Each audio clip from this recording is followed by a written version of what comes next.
Most people believe cactus is the ultimate protection plant. It's hardy, sharp, unbothered, and across America, people are placing cactus by their front doors, in their bedrooms, or right at the center of their gardens, hoping it will guard their peace. But sometimes, protection becomes isolation. Linda had just moved into her new home in Tucson. She bought a tall, beautiful cactus from a local nursery, deep green with golden thorns, and placed it right by the front door. It felt strong, empowering, almost sacred. But within weeks, things began to shift. Friends stopped dropping by. The front of the house began to feel strangely tense, not loud, not chaotic, just quietly unwelcoming. Even her daughter, who usually stayed for long visits, seemed more distant. She spent less time in the house and more time outside, speaking in shorter sentences, leaving a day earlier than planned. It wasn't dramatic, but it lingered like a presence just beneath the surface. Can a cactus, placed in the wrong spot, really shift the emotional tone of a home? You're watching Wisdom of Feng Shui, where stories of everyday homes reveal the quiet patterns shaping our well-being. If you've ever sensed something in your space was off, but couldn't quite explain it, you're not alone. Leave a below if cactus has ever had a place in your home. Today, we'll explore 4 common cactus placement mistakes, each drawn from real experiences, and the one corner that turns this spiky survivor into a silent guardian. Let's begin with the first mistake, the one Linda made without even realizing. Linda had always dreamed of building a quiet garden when she retired. After 32 years working as a school librarian, her days were finally her own. She moved to Tucson, where the sun kissed everything a little longer, and silence wasn't strange, it was sacred. Her backyard was small but open, framed by a curved stone path and a single mesquite tree in the corner. She began planting soft herbs, a few desert roses, and built a bench where she imagined herself reading in the mornings. But she wanted one thing to anchor it all, something strong, something meaningful. At a weekend market, she saw it, a tall cactus with soft ridges and golden thorns. It stood confidently among smaller succulents like a sentinel. The vendor called it a warrior for your garden. Linda felt drawn to it. It reminded her of herself in some distant, symbolic way, resilient, upright, weathered but unbroken. So she brought it home and placed it right in the middle of the garden, where the stone paths crossed, the natural center point. She believed she was giving the garden a protector. In truth, she was giving it a barrier. In the first few days, it seemed to work. The garden looked more complete. There was balance, or so it appeared. But that was the eye talking, not the energy. Within 2 weeks, she noticed something subtle. The space felt finished, but not inviting. She still sat on her bench, but didn't stay as long. Birds stopped landing nearby. The rosemary looked duller, less upright. And when her friend Lisa, who worked in landscape healing, came to visit, she glanced around and paused, not saying anything, but taking a longer breath than usual. What Linda thought was harmony was actually emotional withdrawal. The cactus, bold, vertical, commanding, didn't speak the language of gathering. It spoke of guarding. Its energy didn't expand, it held firm. And in Feng Shui, the center of the garden is the energetic heart. It needs to breathe, to circulate, to flow gently. When that heart is pierced by a hard, spiny sentinel, everything around it adjusts by retreating. Lisa later brought over a few cuttings of lavender. She didn't say much, just offered to help her soften the center a little. That afternoon, They moved the cactus to the western edge of the garden, tucked beside a fence where it would still catch light, but wouldn't interrupt the space. In its place, they planted 3 small lavender bushes in a triangular spiral, with a smooth stone in the middle. The next morning, the air felt different, not louder, not brighter, just easier. Something about the center had shifted from guarded to gentle. The rosemary perked up. A finch landed nearby. Even her dog, Bo, who had avoided walking the circular path for weeks, came and curled near the bench like he used to. Linda didn't say anything out loud. She just sat longer than she had in days. What surprised her most was that the garden didn't look less strong. It looked alive. The cactus wasn't the problem. Its placement was. Off to the side, it became what it was meant to be, a silent protector, not a central authority. It still stood proudly, catching sunlight, but now it watched from a respectful distance. And somehow, that changed everything. The shift was subtle but undeniable. Before, the garden felt designed. Now, it felt lived in. Before, it showed balance. Now, it offered belonging. That's what Linda hadn't realized when she first chose the cactus as her centerpiece. Strength alone doesn't invite connection. In the heart of any space, especially a garden meant for peace, you need softness to let energy come in. This is a mistake many people make, especially in dry, sun-drenched places like Arizona or Nevada. Cactus becomes a visual focal point because it thrives easily and symbolizes resilience. But resilience can feel like resistance when placed in the wrong energetic role. The center is not a throne, it's a cradle. It doesn't need a leader, it needs a listener. From that day forward, Linda kept her central garden layout soft and quiet, rounded stones, blooming herbs, and flowing shapes. Guests began staying longer. Birds returned. She even caught herself humming, something she hadn't done in months. It wasn't a transformation that made headlines, just a quiet reclaiming of space. The heart of the home isn't where the strongest plant stands. It's where everything around it feels safe to open. And strangely enough, it was after she moved the cactus out of the garden's center that she started thinking more about the space by her front door. The same reasoning came back to her, that old belief that cactus guards and protects. And without questioning it too much, she had placed another one right at the entrance when she moved in.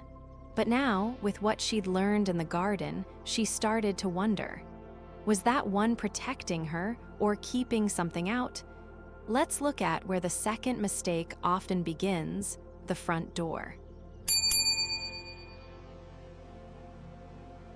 Linda had never thought much about her front entrance. In her mind, it was functional, concrete steps, a faded blue welcome mat, a clay pot to the right where she had placed a tall cactus on her first week in the new house. That pot had been there from the beginning, even before the garden. It made her feel secure, strong, and maybe that was the real reason she left it there for so long, because the idea of strength felt comforting, even when it wasn't necessarily warm. But after shifting the cactus in her garden and witnessing how the whole space softened, her attention returned to that front pot. The garden had taught her that not all strength invites life. So she stood at her front door, this time not with pride, but with a sense of curiosity. The same cactus stood there like a quiet sentinel, firm, rigid, beautiful in its own way, but undeniably closed off. She realized she had never placed anything else at the entry. No flowering plants, no wind chimes, not even a simple bowl of water or a lantern. Just a single, proud cactus and a faint tension she'd always chalked up to new house energy. It wasn't obvious at first, But once she looked, it became impossible to unsee. The UPS man always left packages a little further from the door. Neighbors waved from the sidewalk, but didn't approach much. Even her daughter Emma, who used to linger on visits, often stepped in quickly, then retreated to the kitchen or backyard. There was a quiet pushback at the threshold, as if the house, just like the cactus, had grown thorns. Feng Shui teaches that the front door is the mouth of qi, the place where energy, opportunities, and relationships flow in. It's not simply the entry to a home, but the portal through which life arrives. Blocking that mouth, even subtly, is like tightening your jaw when you speak. Words still come out, but they're strained. When the energy at the front door feels defensive, so does the life inside. Linda hadn't seen it as a blockage. To her, it had been a symbol: protection, strength, boundaries. But now, looking at it with gentler eyes, she began to wonder if what she called protection was actually resistance. She remembered how the house always felt a little cool upon arrival, even in the warm desert air. How she hesitated to invite neighbors in. How no one lingered at the doorway. That same week, she visited Lisa again, this time just for tea, and noticed something different in her friend's home. At the entrance, Lisa had a small cluster of soft-leafed plants, a bell hanging beside the door, and a painted stone with the word peace. The space felt open, like it wanted you there, not loudly, just kindly.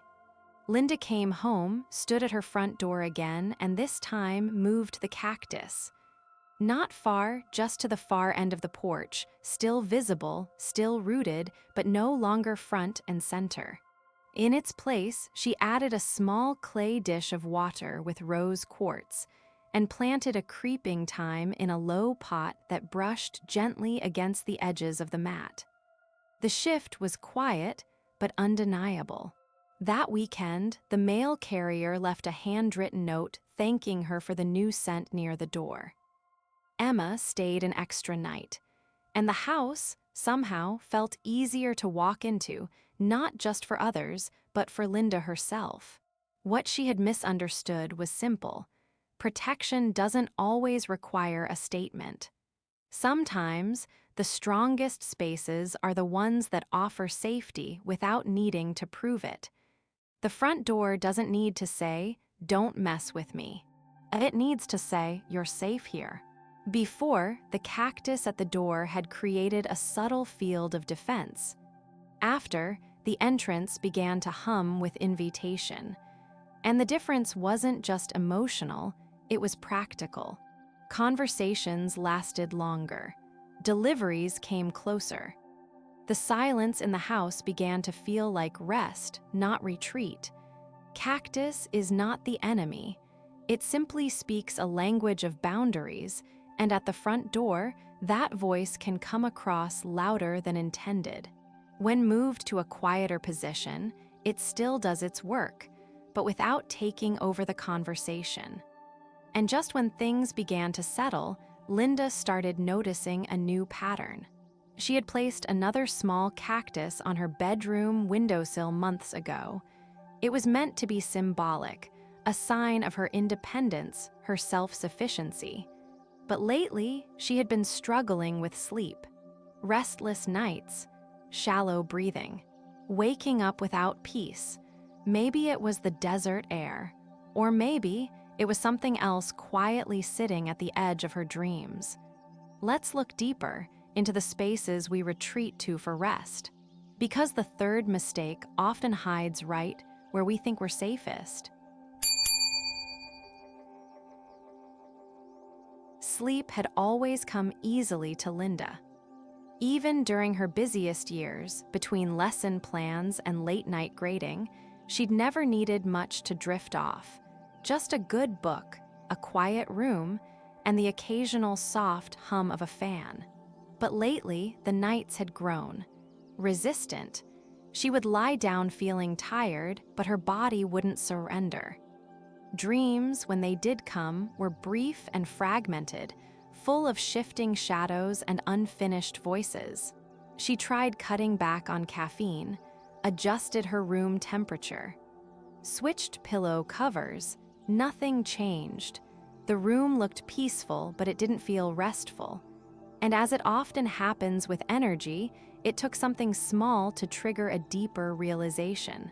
One morning, while making her bed, her eyes settled on the little cactus sitting on the corner of her windowsill. A gift from a neighbor, it had been there for months, compact, neat, in a white ceramic pot. She hadn't thought much of it. It didn't demand attention. But now, after everything she'd begun to notice, from the garden to the front porch, she saw it differently. The bedroom is the most intimate energy field in the home. It's where the nervous system is meant to reset, where the soul lets go of the world outside. And yet, there it was, a plant that survives by defense, sitting silently in a space meant for surrender. Linda had placed it there with the best of intentions. In a way, it had felt like a quiet strength. But sleep doesn't need strength, it needs safety. She didn't rush to move it. That evening, she simply sat on her bed and stared at the corner. The cactus looked harmless, even pretty. But she began to wonder, what if her restlessness wasn't from racing thoughts, but from something more subtle, an energy that never quite relaxed, even when she did? She recalled something Lisa once mentioned in passing, that sharp-leaved plants, especially those designed by nature to repel, can carry that signal into the atmosphere. Not just visually, but energetically. Linda began noticing how her shoulders remained slightly tensed as she read in bed, how she often woke with clenched hands, how Bo, her dog, never chose to sleep inside the room, even when the door was open. These weren't dramatic signs, but they were consistent. And consistency, when it comes to Feng Shui, often speaks louder than intention. On a quiet Sunday morning, she took the cactus out and placed it in the hallway near the laundry room, a spot with good light and no need for softness. In its place, she moved a trailing pothos that Lisa had gifted her. Its leaves fell gently over the edge of the shelf like a green sigh. That night, for the first time in weeks, her sleep deepened. No visions, no jerks awake, just the soft pull of real rest. The next day, she noticed something else. The room smelled different. Not because of a candle or a spray, but because energy itself had lifted. It wasn't a change of decoration. It was a change of conversation. That's the part no one tells you about cactus in the bedroom. It doesn't yell, it doesn't prick or poke, but it quietly tells your body, stay alert. It's a plant built for survival, not stillness. And while that language is powerful in a desert or at the edge of a property line, it has no place where breath is meant to slow. Before, the room had been organized, tidy, controlled, but cold. After, it felt like a space that welcomed letting go. Her dreams softened. Bo started sleeping at the foot of the bed again. And Linda, for the first time since retirement, began to understand that rest was not just the absence of noise, but the presence of trust. She thought that would be the last of her cactus misplacements. But energy, once awakened, keeps revealing what's hidden. During a late afternoon phone call with her financial advisor, she walked into her office and paused. A small cactus sat at the back corner of the bookshelf, a piece she'd added last year in the southeast corner, right where her money files and important documents were stored. It had always been there, unquestioned, untouched. But that day, as she held the phone to her ear, something felt blocked. The conversation was cordial but confusing. Miscommunications piled, details were missed. She hung up feeling frustrated, but not with the advisor, with the corner.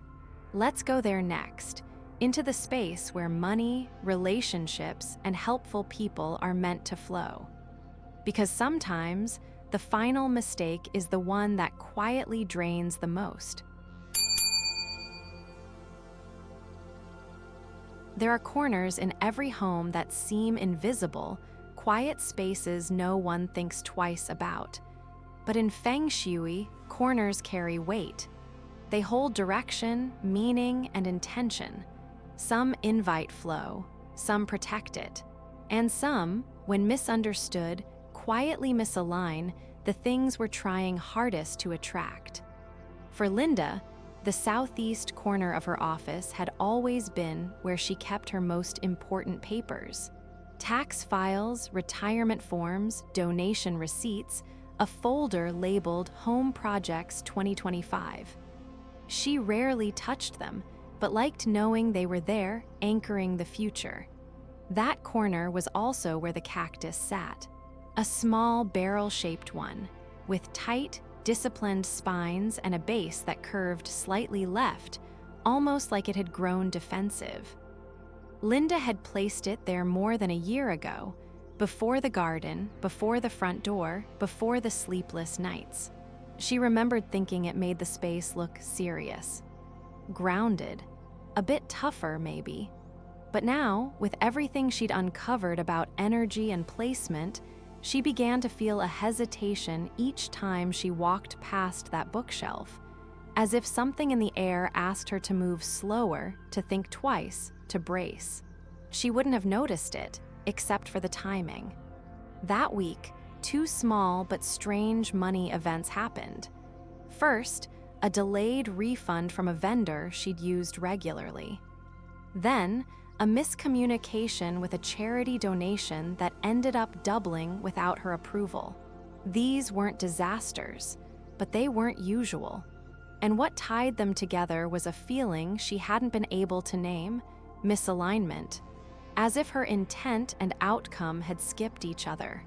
In Feng Shui, the southeast corner governs wealth, prosperity, and long-term support. It is not about quick wins, but sustained flow. The kind of energy that builds trust, grows resources, and attracts right-aligned people into one's life. It is considered a yin-active zone, meant to hold, to nourish, not to push. And a cactus, by nature, is defensive. Its message is clear: keep distance, respect my edges, move carefully. Linda stood in that corner one evening and paid attention. The light was dimmer, the air cooler, nothing dramatic, just a stillness that felt like hesitation. She realized she had not once felt empowered in that part of the room, only guarded. Even the chair near it remained empty, a space she used for no one. So she moved the cactus to a spot near the garage entry, where its protective nature could stand watch without disrupting internal flow. In its place, she arranged a few items: a framed photo of a mentor who once helped her through a difficult life decision, a small gold leaf bowl with 3 coins inside, and a trailing ivy plant in a hand-thrown ceramic pot. She didn't plan the symbolism. It simply felt appropriate. The corner didn't change colors or spark a glow, but it felt warmer, as if something tight had been quietly released. The following week, she got a phone call from her former teaching assistant, now a school counselor, asking if she'd be open to guest speaking at a district conference. Out of the blue, a connection returned. An invitation opened. A path she hadn't pursued in years quietly extended its hand. Before, that corner had been a vault, structured, safe, closed. After, it became a shelf. A place that still held things, but with room for circulation. That was the difference she hadn't seen until now. Wealth is not what we store, but what we allow to move through us. And perhaps most importantly, she stopped thinking of helpful people as something she needed to attract. Instead, she began seeing them as already near, simply waiting for an invitation.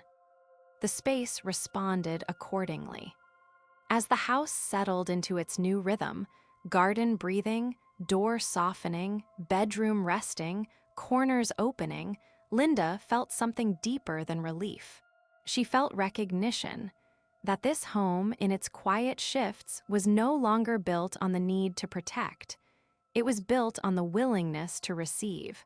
Not every plant belongs in every place, even those with strength, especially those with strength. And sometimes, when we stop asking our space to guard us, it begins to guide us instead.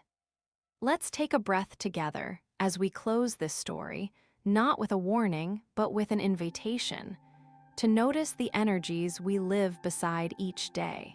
Because they're not silent, they speak, and often they're simply waiting for someone to listen. Sometimes, what we think is protecting us is only protecting our fear. And fear, when disguised as strength, can build a home that looks beautiful but feels distant. Linda hadn't filled her home with wrong choices, just misaligned intentions. The cactus was never the villain. It simply carried a message that didn't match the spaces she'd placed it in. And like many of us, she had learned to equate firmness with safety. But safety, real safety, doesn't push things away. It draws the right things in. Her garden didn't need a warrior in the center. It needed space to breathe. Her front door didn't need to intimidate. It needed to welcome. Her bedroom didn't need to stay alert. It needed to soften. And her wealth corner didn't need to defend. It needed to open. These were not dramatic renovations. They were quiet recalibrations. The kind that shift the way a home feels, slowly, gently, deeply. So if you've ever felt like something is just slightly off in your space, not broken, just blocked, maybe this story helped bring clarity. Your home holds more than furniture. It holds emotion, energy, and echoes of every intention you plant there. Thank you for being here, for listening, and for walking through Linda's journey. We'll see you in the next video, where another home, another space, and another soul waits to be gently seen. Your space speaks. Wisdom listens.